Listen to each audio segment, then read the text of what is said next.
Happy Friday, folks. Today we're going to continue talking about how proteins are formed. Yesterday we talked about how amino acids join together to form that polypeptide chain. Think a little bit about that. See if you can remember how that works. So hopefully you remember that we talked about how amino acids join together through dehydration reactions. They lose a water molecule in the process of forming that bond.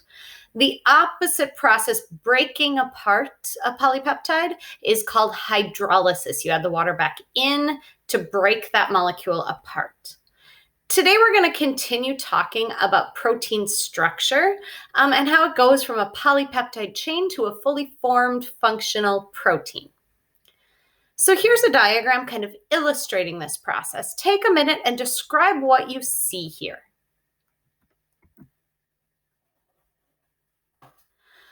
On the left, the primary structure here you can see is a chain of amino acids. It doesn't show you much of the chain, but if you remember, one amino acid just includes the NCC backbone. So this right here would be one amino acid, and it's linked to the beginning of another one over here on this side. That's the primary structure. The secondary structure, this next picture, you can see hopefully by the colors, that the amino acids are still in here. So here is our NCC chain. So that would be one amino acid with the other molecules that are kind of attached to it in there. And so you still have this chain of amino acids, but you have these hydrogen bonds starting to form between parts of the chain that twisted into this kind of spiral shape. And then hopefully you notice that spiral is right here.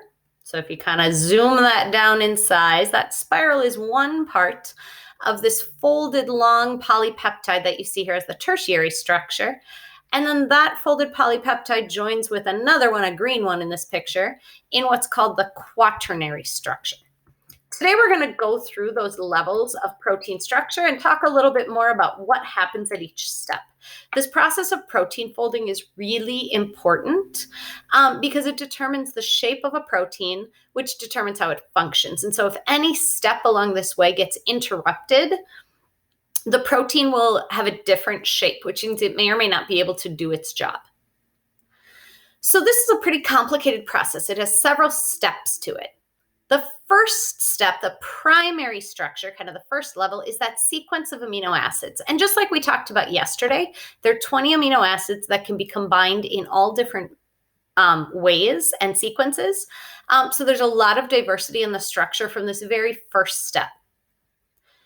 The second step is called the secondary structure. As soon as those amino acids join, they kind of automatically start bonding to each other because of the chemistry of those amino acids. So the next step is something called secondary structure. And we're going to watch a short video here by Linus Pauling. You might recognize that name. He was kind of a player in the story of the discovery of DNA structure, and he discovered the structure of a lot of molecules. But he also had a role in discovering some things about the structure of protein. So give me 1 second to open this up. I have to kind of zoom this in. Hopefully this will work on my computer here at home.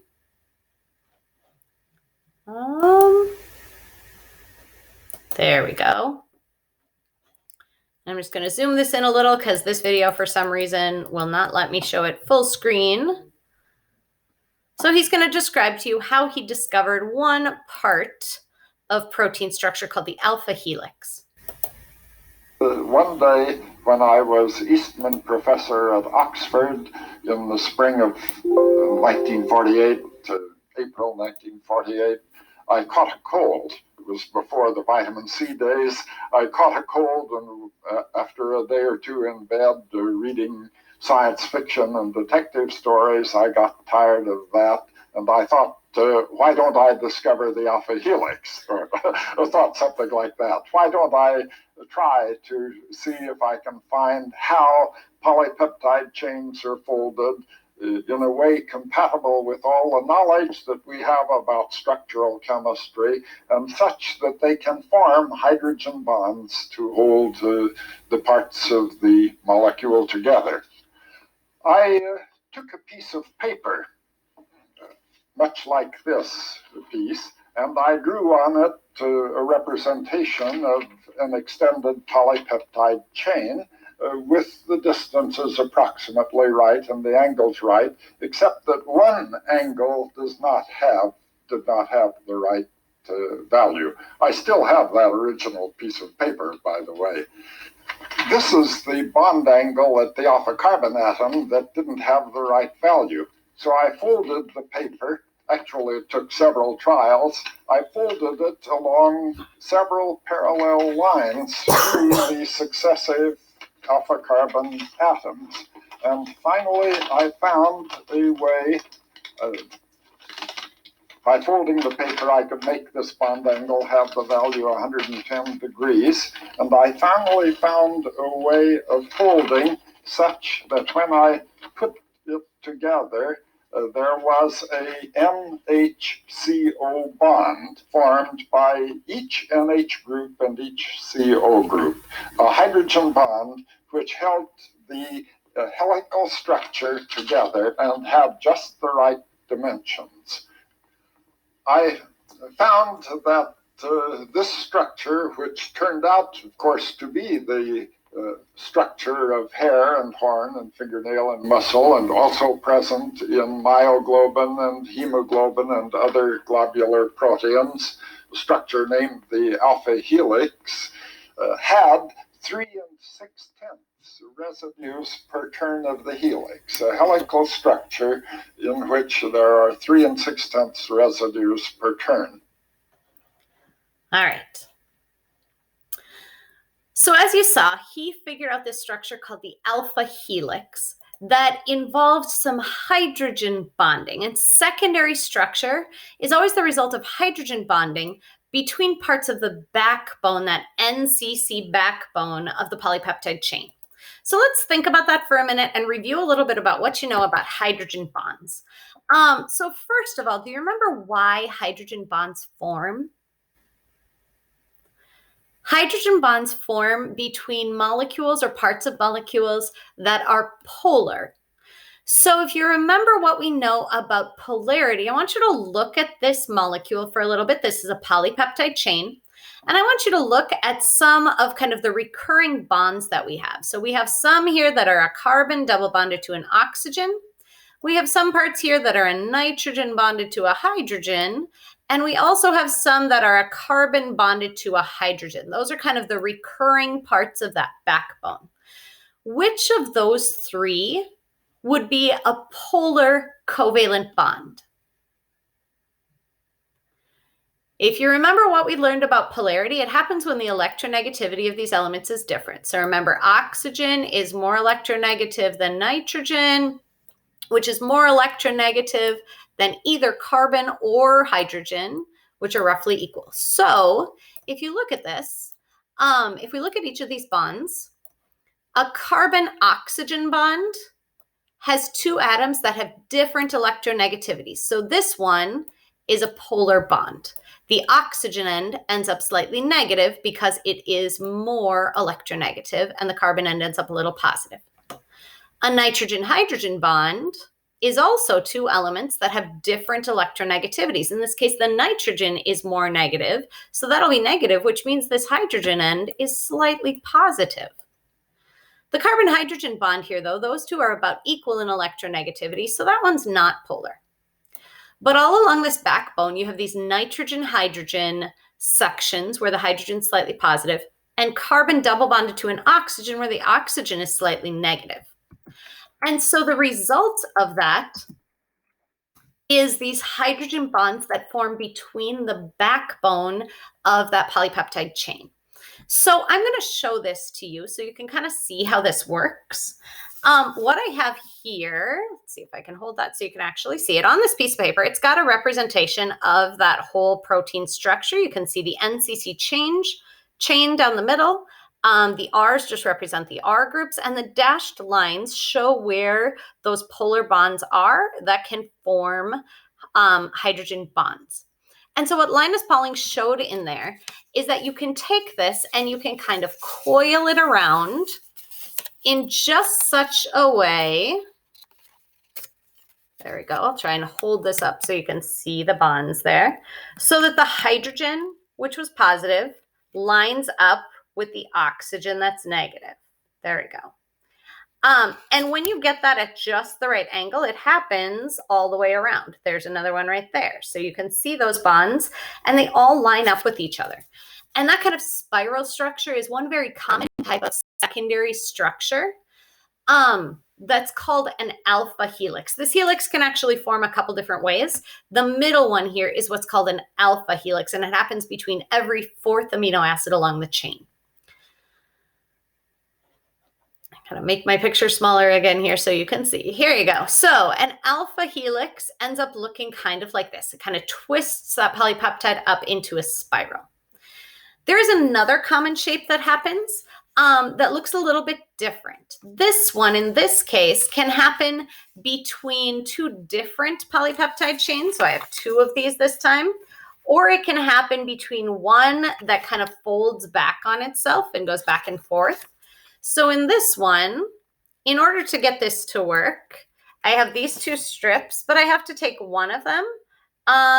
Let's see, because if I have them both oriented the same way, you can see those don't quite line up right. So I actually have to take one of them and flip it over.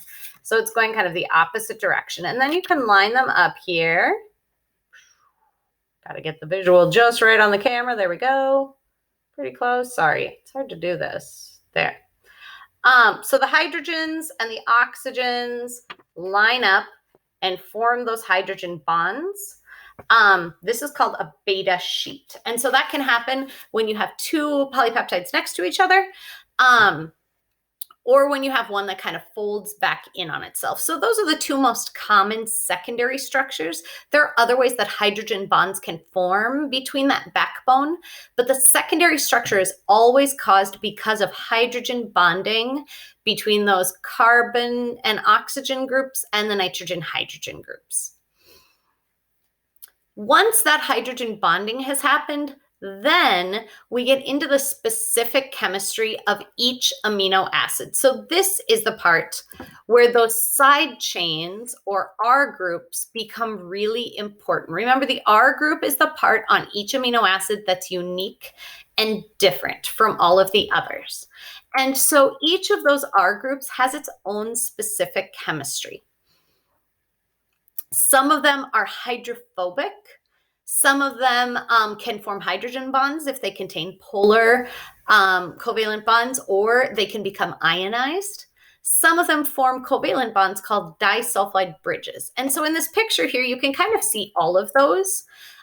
Here we have two amino acids where the R groups contain a bunch of the functional group, the methyl group, that's the CH3. And these, as you can hopefully tell, since they're all carbon-hydrogen bonds, they're completely non-polar, which means they're hydrophobic.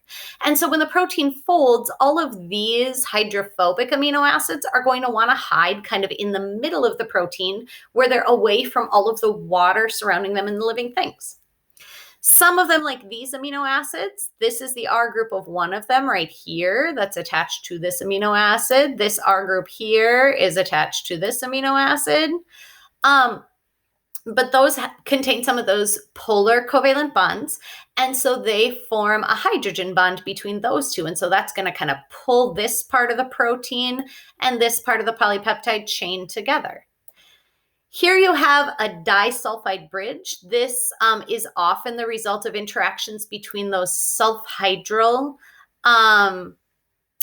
functional groups. That sulfur hydrogen group is important in forming these disulfide bridges, which is a very strong covalent bond. You can also get some of these R groups that can become ionized. So again, this R group is attached to this amino acid. This one's attached to this one.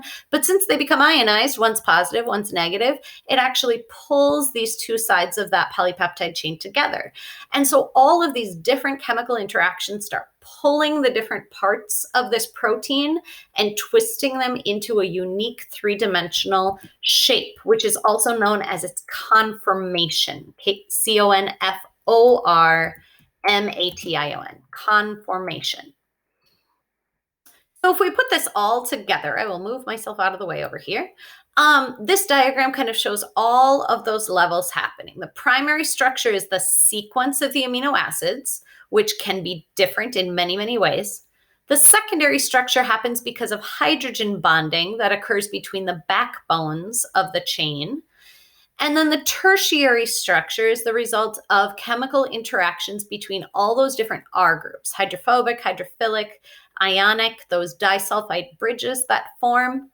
In some proteins, you get a fourth level called the quaternary structure that happens when multiple polypeptides interact. So here you can see one of them is kind of this orangish color. The blue one is a completely different polypeptide chain. So two completely separate polypeptides kind of form together, which makes the final functional protein. If you want to see this animated a little bit and kind of see how this works and see some more representations, I'll put a video linked in the note on the side that you can watch to kind of see how this happens and what these proteins look like when they're folded up into their shape. Because of all of these levels of complexity, they can have different sequences of amino acids. They can form hydrogen bonds in different ways, either as helixes or sheets, and there are all kinds of different chemical interactions between these R groups. You get a huge diversity of protein structures, and these are some computer images of what these proteins might look like, but these are actual representations of the shapes of these. You can see some of them are long and thin, some of them are round, some of them are just big blobs. They have all different types of shapes that allow them to do their wide variety of functions in living things. So that's where we are going to leave off for today. Next week, we're going to start talking specifically about some of the environmental factors that can affect the shape of a protein, and then also about enzymatic proteins, those proteins that function as enzymes in living things. I hope you have a wonderful weekend, and I will see you next week.